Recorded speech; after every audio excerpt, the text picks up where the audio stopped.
A lender's request for financial statements, a board's governance expectations, or a grantor's reporting rules can quickly turn a routine accounting decision into a consequential one.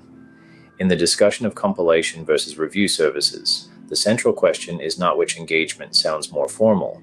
It is what level of CPA involvement and assurance the intended users of the financial statements actually require. For executive directors, CFOs, controllers, and board treasurers, selecting the wrong service can create avoidable costs, delayed financing, or reporting that does not satisfy a contractual or regulatory obligation. Selecting the right one means understanding what the CPA does, what the resulting report communicates, and where a compilation or review stops short of an audit. Be sure to like this video and subscribe to see updated content what a compilation provides. A compilation is a financial statement, preparation and presentation engagement performed under the applicable statements on standards for accounting and review services, commonly called SSARS. Management provides the underlying financial information, and the CPA assists in presenting that information in the form of financial statements. The CPA does not perform procedures to verify account balances, test transactions, evaluate internal controls, or obtain evidence supporting the financial statements. Accordingly, a compilation report provides no assurance that the financial statements are free of material misstatement. The CPA's role is to apply accounting and financial reporting expertise to organize and present management's information appropriately.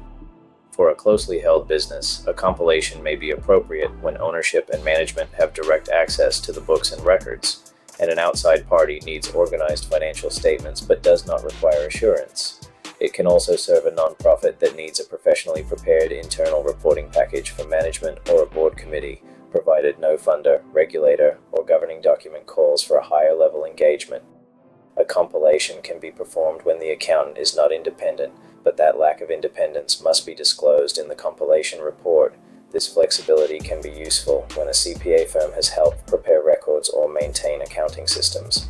It also means stakeholders should read the report carefully rather than assume that CPA association with financial statements represents independent validation. What a review provides. A review is more extensive than a compilation and results in limited assurance. The CPA performs analytical procedures and makes inquiries of management about significant financial statement areas, unusual fluctuations, accounting policies, and events that may affect the organization's financial position or operating results.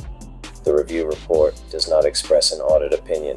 Instead, it states that the CPA is not aware of any material modifications that should be made for the financial statements to conform with the applicable financial reporting framework, such as U.S. generally accepted accounting principles. That conclusion carries meaningful value for lenders, investors, boards, and other users who need more than management-prepared information but do not require the depth of an audit. Independence is required for a review engagement. The CPA must also obtain an understanding of the client's industry and operations sufficient to identify areas where material misstatements may arise. A review is not designed to test controls, confirm balances with third parties, observe inventory, or inspect supporting documentation in the manner required in an audit. For example, an affordable housing developer may need reviewed financial statements to meet a financing covenant during a period when an audit is not required. A growing nonprofit may choose a review to provide its board with additional confidence in annual financial reporting before it reaches an audit requirement. In both cases, the engagement can improve external credibility, but it remains limited assurance rather than independent audit assurance. Compilation versus review services. The practical difference. The compilation versus review services difference is best understood through the work performed and the assurance delivered. A compilation organizes financial information without providing assurance. A review includes inquiry and analysis that support a limited assurance conclusion. Neither engagement provides the reasonable assurance delivered through a financial statement audit. That distinction matters when stakeholders rely on the statements to make decisions. A bank evaluating a material credit facility may accept a review for one borrower and require audited financial statements for another. A board overseeing a complex organization may find a review useful, while still recognizing that it does not test whether internal controls are operating effectively. The required engagement should be determined by the actual reporting need, not by the least costly option available. Financial statements may look similar, but the reports do not. A compilation, review, and audit can each result in a set of financial statements containing a statement of financial position, statement of activities or income, statement of cash flows, and accompanying notes. The financial statements alone do not tell the full story. The CPA's report identifies the service performed and the level of assurance, if any, attached to the presentation. This is especially relevant for institutions with multiple audiences. A nonprofit may prepare one set of GAAP financial statements for its board, lenders, government agencies, and major donors. If a grant agreement calls for an audit, a reviewed report will not fulfill that requirement simply because the statements are prepared in accordance with GAAP. Similarly, compiled statements with omitted disclosures may be unsuitable when a lender or investor expects a complete reporting package. How to choose the appropriate engagement. The decision normally turns on 4 practical considerations. 1. External requirements, loan agreements, investor arrangements, government contracts, grant terms, and licensing rules may specify an audit, review, or another form of engagement. 2. Governance needs. Boards and audit committees should consider the complexity of operations, the concentration of financial authority, and the degree of confidence needed for oversight. 3. Regulatory exposure. Organizations subject to uniform guidance, Yellow Book requirements, HUD rules, Medicaid reporting, or other program-specific standards may need an audit or compliance engagement that neither a compilation nor a review can provide. 4. Cost and timing. A compilation generally requires less work and cost than a review, while a review requires less work than an audit. Those savings should be weighed against the consequences of receiving insufficient assurance.